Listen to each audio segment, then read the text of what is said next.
प्रदेश में पशुपालकों के कल्याण के लिए राज्य सरकार की ओर से शुरू की गई मुख्यमंत्री मंगला पशु बीमा योजना अपने लक्ष्यों से पीछे चल रही है। 2024 और 25 में 21 लाख पशुओं के बीमे का लक्ष्य तय हुआ था, जो 2025-26 में बढ़ाकर 42 लाख कर दिया गया, लेकिन अब तक सिर्फ 10 लाख पशुओं का ही बीमा हो पाया है। देखिए रिपोर्ट। भजनलाल सरकार ने वर्ष 2024-25 के बजट में मुख्यमंत्री मंगला पशु बीमा योजना की घोषणा की थी।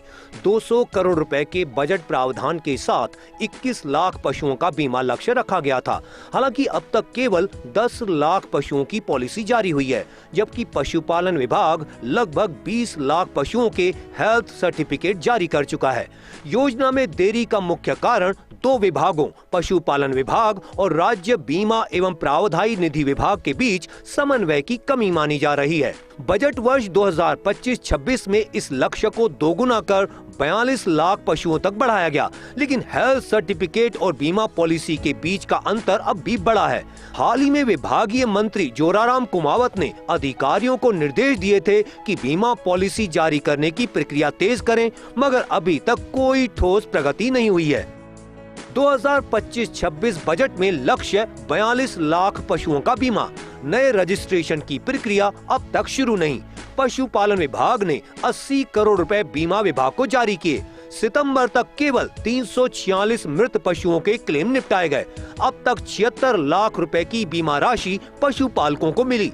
अक्टूबर के क्लेम और पेंडिंग आवेदन का डेटा सार्वजनिक नहीं। बताया जा रहा है कि इस बार पशुपालकों के चयन में लॉटरी प्रक्रिया खत्म कर पहले आओ पहले पाओ प्रणाली अपनाई जाएगी। वित्तीय वर्ष 2025-26 की घोषणा के अनुसार हर श्रेणी में पशुपालकों की संख्या दोगुनी कर दी गई है।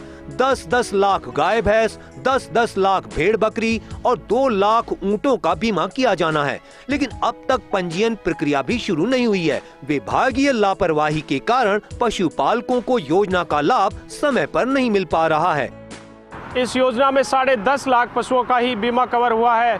ऐसे में वित्तीय वर्ष 2025-26 में इस योजना का दायरा बढ़ाकर 200 करोड़ रुपए अतिरिक्त व्यय करने का घोषणा की गई। साथ ही पशुओं की संख्या को भी 21 लाख से बढ़ाकर 42 लाख रखा गया, लेकिन अभी तक 25-26 बजट घोषणा का क्रियान्वयन के संदर्भ में पंजीकरण की प्रक्रिया भी शुरू नहीं हुई है। ऐसे में इसका खामियाजा भी पशुपालकों को भुगतना पड़ रहा है। ना ही बीमा क्लेम के संदर्भ में कोई जानकारी राज्य बीमा प्रावधान विभाग की ओर से दी जा रही है। कैमरा पर्सन साहिल के साथ Dinesh Kasana, first India news, Jaipur.